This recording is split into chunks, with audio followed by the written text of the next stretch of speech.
रोजा रखने पर ये गलतियां करने से या तो आपको गुनाह मिलेगा या फिर कंप्लीटली आपका रोजा इनवैलिड हो सकता है। तो जैसे कि मैंने इससे पहले कई रील्स में आपको बताया कि रोजे का जो मकसद है वो तकवा हासिल करना है, अल्लाह पर आपका तवक्कुल बढ़े, आपका ईमान मजबूत हो, आप आजिज बनो, हम्बल बनो और अल्लाह सुब्हानहू व तआला के और ज्यादा करीब हो। और अक्सर क्या होता है कि कोई भी इंसान रोजा रखता है तो वैसी गलतियां जरूर कर रहा होता है जो कि उसको तो पता नहीं होती, मगर उनका इफेक्ट बहुत बड़ा होता है और उन गलतियों से उसको गुनाह मिलता है या फिर उसका कंप्लीटली रोजा इनवैलिड हो जाता है। और ऐसी कौन सी गलतियां हैं? रोजा रखने पे किसी की चुगली करना या फिर किसी की बुराई करना, या फिर अगर आपसे कोई लड़ना चाह रहा है तो आप उससे अपना बचाव करो और सिखाओ कि मेरा रोजा है, मैं तुमसे नहीं लड़ सकता, और अपने आप को सिचुएशन से बाहर निकालो। जब इफ्तार का वक्त हो तो रोजा खोलने पर आप पूरे दिन का कोटा एक दफा में पूरा कर लो, या फिर सबसे ज्यादा जरूरी बात कि आप रोजा रखने के बाद नमाज और कुरान को ना पढ़ो। और हैरानी की बात यह है कि ये सारी जो चीजें हैं ना, ये हर किसी की नजरों में आ सकती हैं। कोई भी आपको टोक सकता है, कोई भी आपको देख के जज कर सकता है, मगर इससे भी ज्यादा जो खतरनाक चीज है जो किसी की नजर में नहीं आती मगर आपका रोजा इनवैलिड कर सकती है, वो है गुस्सा और तकब्बुर। कि किस तरह से कुछ लोग रोजा तो रखते हैं मगर जैसे ही वो रोजा रखेंगे तो वो अपने आप को किसी दूसरे इंसान से ऊंचा समझेंगे कि वो कितने बड़े इबादतगार हैं। वो किसी दूसरे इंसान को जो रोजा नहीं रख रहा उसको नीचा दिखाएंगे, अपनी खुद की नेकियों को बड़ा दिखाएंगे और साथ ही साथ उसको जज या क्रिटिसाइज भी करेंगे। और ये चीजें अल्लाह सुब्हानहू व तआला को इतनी ज्यादा बुरी लगती है कि मोहम्मद सल्लल्लाहु अलैहि वसल्लम ने फरमाया कि किसी भी इंसान के दिल में जरा सा भी तकब्बुर होगा तो वो जन्नत में दाखिल नहीं हो सकेगा। और अल्लाह सुब्हानहू व तआला कुरान में फरमाता है कि इनसे कहो,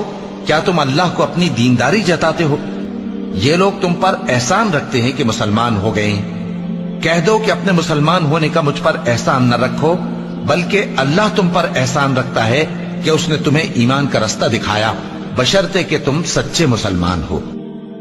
और जो रोजे आप रमजान में रखते हो वो इन चीजों से बाहर निकलने के लिए ही तो रखते हो। गुस्सा हो गया, तकब्बुर हो गया या फिर नाशुक्री हो गई, इन चीजों से बाहर निकलने के तो आप रोजों को रखते हो। अगर इन चीजों को आप रोजा रखते हुए भी प्रैक्टिस करोगे या इनसे बचोगे नहीं तो आपके रोजे का फिर फायदा है क्या? मगर अच्छी बात यह है कि इन चीजों को आप आसानी से बदल सकते हो अपनी नीयत ठीक करके, कि आपको सिर्फ और सिर्फ इतना सोचना है कि मैं जो भी रोजा रख रहा हूँ, जो इबादत कर रहा हूँ, मैं किसी के लिए नहीं कर रहा, सिवाय और सिर्फ सिवाय अल्लाह सुब्हानहू व तआला की रजा के लिए। आप जो भी इबादत करो, जो ज़कात दो या चैरिटी दो, उनसे कोशिश करो कि वो लोगों को आप ना दिखाओ, क्योंकि ऐसा करने से आपकी जो शो ऑफ करने वाली डिजायर है कि मैं दिखाऊं कि मैं कितना अच्छा इंसान हूं, वो अपने आप कम होगी। और इंस्टेड कि आप लोगों से वैलिडेशन ले, आपके दिल में ये रहेगा कि मैं जो कर रहा हूं अल्लाह की रजा के लिए कर रहा हूं, लोग देखे ना देखे अल्लाह देख रहा है। और आप अल्लाह सुब्हानहू व तआला से कुछ इस तरह से भी दुआ कर सकते हो कि ऐ मेरे परवरदिगार, जब भी मैं कोई अच्छा काम करूं तो मैं शुक्र करूं तेरा कि तूने मुझे अता किया है इतनी ब्लेसिंग्स कि मैं उस अच्छे काम को करने के लिए केपेबल हूं, मैं किसी की मदद कर पा रहा हूं। और अगर मैं गुनाह करूं और मैं तकब्बुर करूं तो तू मुझे माफी की हिदायत दे कि मैं माफी तलब करूं तुझसे। क्योंकि जो इब्लीस या शैतान और आदम अलैहिस्सलाम में जो फर्क था ना, वो बहुत सिंपल था। इब्लीस ने तकब्बुर किया और वो अपने तकब्बुर पे अड़ गया, ना उसने तौबा मांगी और ना उसने शुक्र किया। और ऑन द अदर हैंड जो आदम अलैहिस्सलाम थे उन्होंने भी गुनाह किया, मगर उन्होंने तौबा मांगी, अपने प्राइड को, तकब्बुर को छोड़ा, अपने आप को आजिज बनाया, हम्बल बनाया और अल्लाह सुब्हानहू व तआला से अपने गुनाहों की माफी मांगी।